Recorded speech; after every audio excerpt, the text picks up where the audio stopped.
예수님은 예루살렘 성전의 파괴를 말씀하시고 그런 일이 언제 일어나는지를 묻는 제자들에게 종말의 징조를 말씀하십니다. 이것은 예루살렘 성전 파괴가 종말의 심판을 상징하는 사건임을 말하는 것입니다.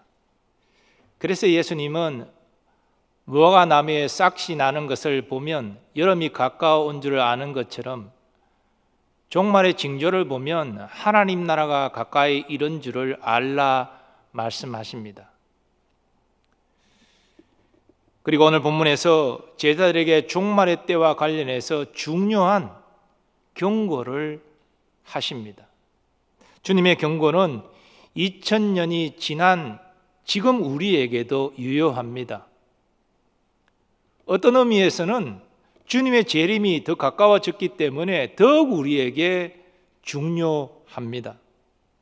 그래서 오늘 본문을 우리말 성경으로 다시 봉독해 드리니 다시 주의 깊게 경청하시기를 바랍니다. 너희는 스스로 주위에서 방탕함과 술 취함과 생활의 염려로 너희 마음이 짓눌리지 않게 하라. 뜻밖의 그날이 갑자기 너희에게 덫과 같이 닥치지 않게 하라. 그날은 온 땅 위에 사는 모든 사람에게 닥칠 것이다. 그러므로 너희는 앞으로 일어날 이 모든 일을 피하고 또 인자 앞에 설 수 있도록 기도하면서 항상 깨어 있으라. 예수님은 본문에서 인자를 말씀하고 계십니다. 본래 인자는 사람의 아들이라는 의미로 연약함으로 죽을 수밖에 없는 인간을 의미합니다. 그런데 예수님은 이 인자라는 단어를 자신의 인성과 관련해서 자기에게 적용하셨습니다. 그리고 재림하실 예수님을 지칭할 때도 역시 인자라는 표현을 쓰셨습니다. 본문의 인자는 이런 의미에서 앞으로 재림하실 예수님을 의미합니다. 인자이신 예수님이 재림하시면 모든 사람은 그 예수님 앞에 서야 합니다. 믿지 않는 자는 심판받고 영벌에 처해지게 될 것입니다. 그러나 믿는 자는 상급받고 영생을 누리게 됩니다. 그러므로 예수님은 우리에게 엄히 경고하십니다. 마음이 둔하여지지 않도록 조심하라. 왜 우리가 마음이 둔하여지지 않도록 조심해야 됩니까? 마음이 둔하여지면 영적인 지각력을 잃기 때문입니다. 그러면 예수님의 재림을 생각지 아니하고 종말을 준비하지 아니하고 육신을 따라 살아가게 되고 갑자기 예수님 재림하실 때 그 앞에 부끄러운 모습으로 수치와 더 나아가 형벌을 당하게 되기 때문입니다. 그런데 예수님은 우리 마음을 둔하게 하는 몇 가지 요인을 말씀하십니다. 2000년 전에 이 경고가 주어졌지만 타락한 육신의 본성이 바뀐 것이 없기 때문에 여전히 주님이 말씀하시는 우리의 마음을 둔하게 하는 요소는 오늘날도 유효합니다. 그러면 우리 마음을 둔하게 하는 요소가 어떤 것이 있습니까? 먼저 예수님은 방탕함이 우리 마음을 둔하게 한다 말씀하십니다. 본문의 방탕함은 재물과 건강과 시간을 허비한다는 의미가 있습니다. 하나님이 우리에게 허락하신 재물, 건강, 시간 하나님의 뜻대로 써야 되겠지요. 하나님의 영광을 위해서 쓰여져야 마땅할 것입니다. 그런데 육신의 소욕을 따라 살아가게 되면 그 재물, 건강, 시간을 낭비하게 되는 것입니다. 이게 방탕함입니다. 우리는 돌아온 탕자의 비유를 통해서 둘째 아들이 살아계신 아버지에게 부당한 유산을 요구하고 그 유산을 가지고 먼 나라 가서 허랑방탕한 사실을 잘 알고 있습니다. 바로 그가 가진 재물과 건강과 시간을 허비해버린 것입니다. 그리고 그는 비참함에 빠졌습니다. 배고픔에 고통받았습니다. 다행인 것은 그는 그 비참함과 고통 가운데 아버지 집을 생각하고 회개하고 아버지에게로 돌아왔다는 것입니다. 그러나 일반적인 경우 방탕함으로 마음이 둔하여지면 아버지께로 돌아오는 것이 아니라 하나님께로 점점 멀어지게 되는 것입니다. 그러므로 우리는 방탕함을 경계해야 합니다. 두 번째로 주님은 술 취함이 우리 마음을 둔하게 한다고 말씀하십니다. 어떤 사람은 술이 우리 마음에 담대함을 주어서 평소 마음에 품고 있던 하지 못하는 말을 담대히 말하게 한다, 술이 도움을 준다, 그렇게 말하기도 합니다. 그러나 사실은 술이 우리를 용기 주는 것이 아니라 우리의 마음을 마비시키는 것입니다. 우리가 평소에는 부끄러운 마음이 있는데, 내가 이 말을 했다가 거절당하면 어떡할까 두려움이 있는데, 그런 감정을 마비시켜서 말하게 하는 것이지요. 근데 문제는 우리가 깨끗한 생각을 가지고 말하는 것이 아니라 정신없이 말하게 한다는 것입니다. 그래서 흔히 술 취한 사람이 막 그냥 말을 하고 난 다음에 다음날 깨어나서 내가 무슨 말을 했지? 자기가 뭔 말을 했는지 모릅니다. 이런 경우들이 참 많지요. 술 취함이 이렇게 우리의 마음을 무디게 해서 정신없는 말을 자기도 무슨 말을 하는지 모르게 말하게 만드는 것입니다. 이처럼 술은 우리를 각성케 하는 것이 아니라 둔하게 만듭니다. 이런 술의 역할은 영적으로도 똑같습니다. 한 예를 들어보면 노아는 홍수 이후에 포도 농사를 지어서 포도주에 취하게 됩니다. 그래서 영적인 지각력이 둔하게 되어서 하체를 벌거벗고 자게 됩니다. 그런데 그 모습을 아들들이 와서 보므로 노아에게 수치가 되었습니다. 술을 안 마셨으면 그런 수치를 보이지 않았을 터인데, 술을 마셔서 영적인 지각력을 잃음으로 말미암아 그런 수치를 노출시킨 것이지요. 그래서 성경은 술에 대하여 엄히 경고하고 있고, 심지어 술에 취한 자는 하나님 나라를 유업으로 받지 못한다고까지 말하고 있습니다. 물론 이 말씀이 우리가 술 한잔 하면 천국 못 간다, 그런 의미는 아니겠지요. 하지만 우리의 마음을 둔하게 하는 술에 대하여 성경이 부정적인 것은 분명합니다. 하나님 우리에게 지각을 주셔서 우리의 생각을 온전케 하여 하나님의 뜻대로 행하기를 원하시는데, 우리의 생각이 이렇게 둔하여지니 우리는 생각지도 못하는 그런 정신없는 말을 하게 되고, 그런 말은 필경 하나님의 영광을 가리는 결과를 초래하게 됩니다. 그러므로 하나님의 영광을 결코 드러낼 수 없는 술을 우리는 멀리하는 것이 마땅합니다. 세 번째로 주님은 생활의 염려가 우리 마음을 둔하게 한다고 말씀하십니다. 생활의 염려가 무엇입니까? 먹고 마시고 입는 일상의 문제지요. 물론 이 일상의 문제가 해결되지 않아 고통당하는 가난한 자들이 이 지구상에는 많이 있습니다. 그래서 성경은 그 가난한 자들을 믿는 자들이 도와야 된다라고 거듭 강조하고 있는 것입니다. 그런데 많은 경우는 이런 기본적인 생존의 문제 때문에 염려하는 것이 아니라 다른 사람보다 더 잘 먹고 마시고 입으려고 사람들은 염려합니다. 그러한 염려는 우리의 영적인 관심을 쉽게 만드는 결과를 초래하게 됩니다. 모세의 인도로 출애굽한 이스라엘 자손은 하나님이 놀라운 기적을 경험했지요. 홍해가 갈라지고 육지처럼 건넜습니다. 뒤따라오는 애국 군대는 다 물이 합쳐짐으로 그 몰살당했습니다. 하나님의 위대한 역사지요. 그러나 광야길을 3일 동안 걷는 동안에 물을 만나지 못하자 원망불평합니다. 애굽에서 가져 나온 양식이 떨어지자 먹을 것이 없다고 불평합니다. 고기를 어디서 구해서 먹느냐고 불평합니다. 이것은 그들을 구원하신 전능하신 하나님을 무시하는 불신앙의 태도였습니다. 그들은 먹고 마시는 것이 만족되지 못하자 영적으로 둔감해져서 하나님을 원망불평하게 된 것입니다. 우리는 염려함으로 우리의 삶에 필요한 것을 구할 수 없습니다. 원망불평한다고 구하는 것이 아닙니다.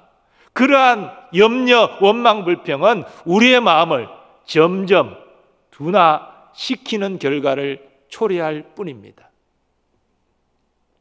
사랑하는 여러분, 우리 구원받은 자들도 얼마든지 육신을 따라 행할 수 있습니다. 우리가 하나님의 자녀가 되어도 완전하지 않기 때문입니다. 그러나 그렇게 마음이 둔하여지고 그래서 육신을 따라 살게 되면 주님이 갑자기 재림하실 때 우리는 준비하지 못한 자로서 그 주님 앞에 부끄러움을 당할 수밖에 없습니다. 또 어떤 사람은 그 믿음 없음으로 말미암아 형벌받을 자도 있을 것입니다. 교회는 알곡만 있는 것이 아니라 주님 말씀에 따르면 가라지도 섞여 있기 때문입니다. 우리는 마음을 둔하게 하는 것들을 경계해야 하는 것이 마땅하겠습니다. 자, 그런데 주님은 우리의 마음이 둔하여지는 것을 조심하라 말씀하실 뿐 아니라 적극적으로 깨어 있으라 말씀하십니다. 이걸 보면 우리의 신앙생활이라는 것은 소극적인 것보다 적극적인 것임을 깨닫게 됩니다. 사실 우리는 영적 전쟁 상태 안에 있습니다. 전쟁에 임하는 사람이 소극적으로 수비만 하면 되겠습니까? 적극적으로 적을 공격해서 승리해야 되지 않겠습니까? 영적으로도 마찬가지지요. 전쟁에 임하는 자세는 분명히 다를 수밖에 없는 것입니다.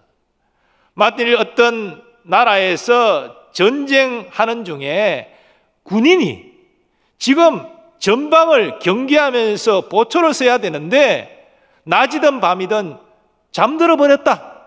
그래서 적이 다가오는데도 알아채지 못하고 경고하지 못한다. 그러면 그 전쟁은 필패할 수밖에 없습니다. 우리도 마찬가지입니다. 영적인 전쟁을 수행함에 있어서 우리는 영적으로 깨어 있어야 마땅한 것입니다. 그런데 영적으로 깨어 있는 것은 저절로 되지 않습니다. 영적으로 깨어 있기 위해서 우리가 감당해야 될 일이 분명히 있습니다. 오늘 본문에서 예수님은 깨어 있기 위해 항상 기도하라 명하십니다. 너희는 장차 올 이 모든 일을 능히 피하고 인자 앞에 서도록 항상 기도하며 깨어 있으라. 항상 기도하며 깨어 있으라. 주님 분명히 말씀하십니다. 기도가 무엇입니까? 우리는 흔히 기도를 우리의 소원을 아뢰고 하나님의 응답을 받는 것이다, 그렇게 이해합니다. 틀린 이해 아닙니다. 우리 예수님은 구하고 찾고 두드리라 주실 것이다 분명히 약속하셨습니다. 그러나 이것이 기도의 전부는 아닙니다. 보다 기도의 근본적인 의미를 우리가 생각한다면 기도는 하나님을 향하여 나의 마음을 활짝 여는 것입니다. 이게 기도의 원어적인 뜻입니다. 하나님을 향하여 나의 마음을 활짝 여는 것, 이게 기도예요. 우리가 이 마음을 열지 않고 필요할 때만 하나님 찾고 응답받겠다, 이게 제대로 된 믿음의 기도는 아닙니다. 우리가 하나님 마음을 향하여 활짝 마음을 열 때 우리는 하나님이 나를 얼마나 사랑하시는지를 깨닫게 되고 그 하나님 앞에 우리의 사랑을 고백하게 됩니다. 이것이 바로 기도의 교통이지요. 이 기도의 교통을 통해서 하나님이 나와 함께 하심을 느끼게 됩니다. 하나님이 나와 함께 하시고 나를 인도하심을 느끼게 되니 영적으로 깨어있게 되는 것입니다. 하나님을 느끼는 사람이 영적으로 어떻게 잠들 수 있겠습니까?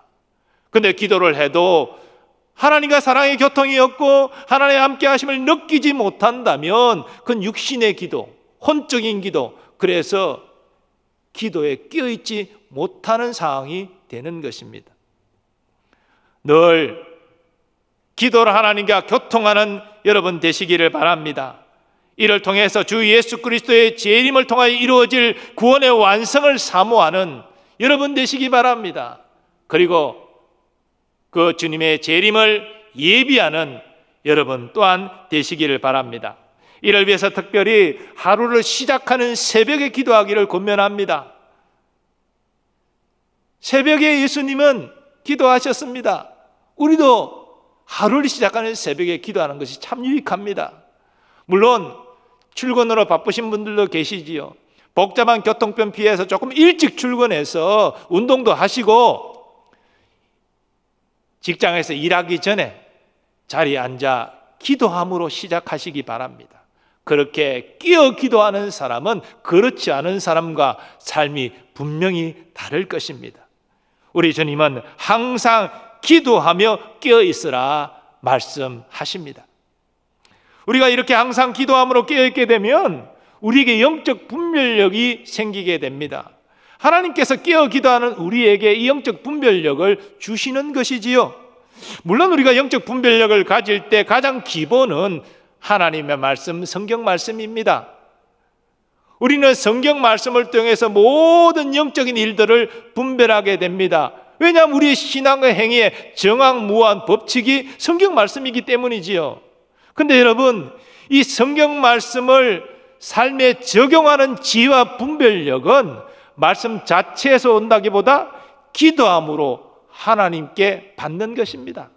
그래서 말씀, 내가 암송하고 있고 알고 있는 말씀이지만 이 말씀을 지혜롭게 적용하는 능력은 기도하면서 받는 거예요. 그리고 우리가 분별력을 가지기 위해서는 말씀도 바르게 알아야 되지만 기도해야 되는 것입니다. 예수님의 재림이 점점 가까워지고 있는 이 시대는 영적으로 혼탁한 시대입니다. 점점 말씀과 기도로 껴 있어 분별력 있는 성도를 찾기가 힘들어지고 있습니다. 예수님께서 말씀하셨죠. 인자가 올 때 믿는 자를 보겠느냐? 이 말씀은 여러 가지로 해석될 수 있지만 종말 때에는 말씀과 기도로 껴 있어 분별력을 가진 자가 적을 것이라는 말씀으로 해석될 수 있습니다. 그렇기 때문에 사실은 말씀과 기도로 끼어 있는 자의 가치가 더 있는 것이지요. 하나님이 더 소중하게 여기시는 것이지요. 여러분은 모두 매일 말씀과 기도로 끼어 있으시기를 바랍니다. 시대를 분별하고 예수님의 재림을 충성스럽게 준비하는 일꾼들 다 되시기를 축복합니다. 자, 그런데요, 우리가 말씀과 기도로 끼어 있고 영적 분별력을 가질 때에 삶에 나타나는 중요한 특징이 한 가지 있습니다. 그것은 순종입니다. 역으로 말하면 하나님 말씀에 순종하는 자는 영적인 분별력을 가진 자이고 영적으로 끼어 있는 자라는 말씀이 되지요. 예수님은 복음서를 통해서 이 순종의 가치를 여러 말씀으로 강조하셨는데 우리가 하나님 말씀에 순종하는 것을 집약할 때에 저는 먼저 하나님 나라와 하나님의 의를 구하라는 말씀으로 이해합니다. 이 주님의 말씀에는 우리의 삶에 필요한 우리의 순종의 모든 내용이 함축되어 있습니다. 하나님 나라가 무엇입니까? 우리가 죽어서 가는 나라만 하나님의 나라입니까? 예수님은 이 땅에서 경험하는 하나님의 나라를 말씀하셨죠. 이런 의미에서 하나님 나라는 하나님이 다스리시는 나라, 그리고 하나님 나라는 하나님의 백성들이 있는 곳, 이렇게 이해할 수 있습니다. 누구든지 회개하고 예수님 믿으면 하나님 나라 백성이 되지요. 이런 것을 연결해서 생각할 때에 우리가 대신자를 작정하고 그 영혼을 구원을 위해서 기도하고 섬기고 복음을 전하고 예배로 초청하고 이 모든 행위들은 하나님 나라를 구하는 행위입니다. 하나님은 그렇게 인정해 주십니다. 오늘부터 우리는 하반기 다 함께 전도주일을 7주 동안 시작합니다. 하반기 다 함께 전도주일에 우리가 하나님 나라를 구하는 이 순종의 자세가 정말 필요한데요. 대신자를 작정하는 일, 그들을 위하여 기도하는 일, 그들에게 섬기는 일, 또 복음을 제시하고 예배로 초청하는 모든 일에 순종함을 통해서 하나님의 뜻을 이루는 여러분 되시기를 바랍니다. 이 일에 순종하는 자가 어떤 자이다? 영적인 분별력을 가진 자이고 영적으로 끼어있는 사람이라는 것입니다. 그리고 주님은 하나님의 의를 구하라 말씀하셨는데 이 말씀은 하나님의 뜻과 일치되는 의로운 삶을 추구하라는 말씀입니다. 하나님께서는 이 의로운 삶을 내가 거룩하니 너희도 거룩할지니라는 말씀으로 나타내셨습니다. 그리고 예수 그리스도가 이 땅에 오셔서 행하신 모든 삶의 모습이 바로 우리가 본받아야 될 의로운 삶의 모범입니다. 우리는 말씀에 순종함으로 거룩하게 살아야 됩니다. 이것이 영적으로 끼어있는 증거입니다. 그렇게 예수님의 성품을 닮은 거룩한 삶을 추구하는 자는 언제 예수님 재림하셔도 부끄러움 당하지 않고 칭찬과 상급의 주인공이 될 줄 믿습니다. 어려서 실명해서 95세 하나님 부르심 받기까지 일생 하나님을 향하여 아름다운 찬송시를 쓴 크로스비 여사가 있습니다.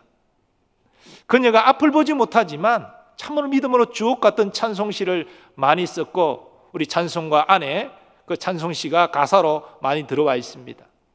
그 가운데 그녀가 1876년에 예수님이 우리가 깨어 있는 것을 곧 보시게 될까라는 제목으로 쓴 찬송시가 있습니다. 이 찬송시는 영적으로 깨어 있는 삶이 어떤 것인지, 크로스비 여사는 우리처럼 앞을 보는 자가 아니었지만 영적으로는 앞을 보고 깨어 있었다는 것입니다. 주 어느 때 다시 오실런지 아는 이가 없으니 등 밝히고 너는 깨어 있어 주를 반겨 맞으라. 주 오늘에 다시 오신다면 부끄러움 없을까? 잘하였다 주님 칭찬하며 우리 맞아 주실까? 주 예수님 맡겨 주신 일에 모두 충성 다했나? 내 마음속에 확신 넘칠 때에 영원 안식 보겠네. 주 예수님 언제 오실런지 한밤이나 낮에나 늘 깨어서 주님 맞는 성도 주의 영광 보겠네. 주 안에서 우리 몸과 마음이 깨끗하게 되어서 주 예수님 다시 오실 때에 모두 기쁨으로 맞으라. 존 버년이 그의 역작 철로 역정에서 우리 신자의 삶을 천성을 향하여 나아가는 순례자의 삶으로 비유하여 표현한 바 있습니다. 세상 사람들은 영원할 수 없는 것들을 더 많이 가지고 누리려고 이것이 행복이라고 그걸 인생의 목적으로 추구하지만 우리 믿는 자들은 영원한 가치와 영원한 영광을 추구하는 자들이라는 의미입니다. 이렇게 인생의 목적이 다르니 그 삶의 모습도 신자와 불신자는 분명히 다를 수밖에 없습니다. 예수님은 그 다른 구별된 삶의 모습을 마음이 둔하여지지 않고 영적으로 깨어있는 삶으로 말씀하고 계십니다. 그러므로 방탕함과 술 취함과 생활의 염려로 마음이 둔하여지는 것을 경계하시기 바랍니다. 말씀과 기도로 늘 깨어있는 여러분 되시기를 바랍니다. 이런 의미에서 크로스비 여사의 그 찬송시의 내용을 다시 한번 우리에게 적용해서 우리를 점검하기를 원합니다. 우리는 과연 주 안에서 몸과 마음이 깨끗하게 되어서 재림하시는 예수님을 기쁨으로 맞이할 준비가 되어 있습니까? 주님께서 맡겨주신 일에 충성 다했다라고 그렇게 말할 수 있습니까?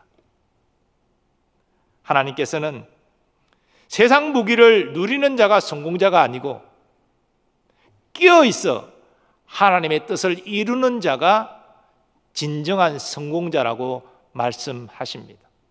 영원할 수 없는 것을 더 많이 가지고 누리는 자가 성공자가 아니라 영원한 가치를 추구하고 나아가는 자가 하나님이 함께 하시는 성공자라 말씀하시는 것입니다. 우리는 세상 사람들과 분명히 달라야 됩니다. 삶의 목적이 우리는 달라야 됩니다. 그러므로 우리의 삶에 임하는 자세도 분명히 달라야 됩니다. 우리 후하반기 다 함께 전도주의를 시작하는 오늘 하나님이 가장 기뻐하시는 영혼 구원과 관련해서 주여 내가 부족하지만 순종하겠습니다. 대신자를 작정하고 그들을 위해 기도하겠습니다. 전도 비대면 방식에 따라서 그들을 잘 섬기겠습니다. 그리고 예배로 초청하겠습니다. 일에 결단함으로 착하고 충성된 종이라. 너는 참으로 영적으로 깨어있는 자구나. 주님의 인정받는 여러분 다 되시기를 예수님의 이름으로 축원합니다. 아버지 하나님, 오늘 이 시대가 영적으로 혼탁한 시대이지만 우리의 마음이 둔하여지는 것들을 경계하고 말씀과 기도로 깨어있는 우리가 되기를 소원합니다. 영적인 분별력을 갖추고 순종함으로 하나님의 뜻을 이루는 우리 모든 교우들 되게 하여 주옵소서. 특별히 다 함께 전도제를 시작하면서 주님의 뜻 앞에 순종을 통해서 열매 맺기를 결단하는 우리 모든 교우들 되게 하여 주시옵소서. 예수님의 존귀하신 이름으로 기원하옵나이다. 아멘.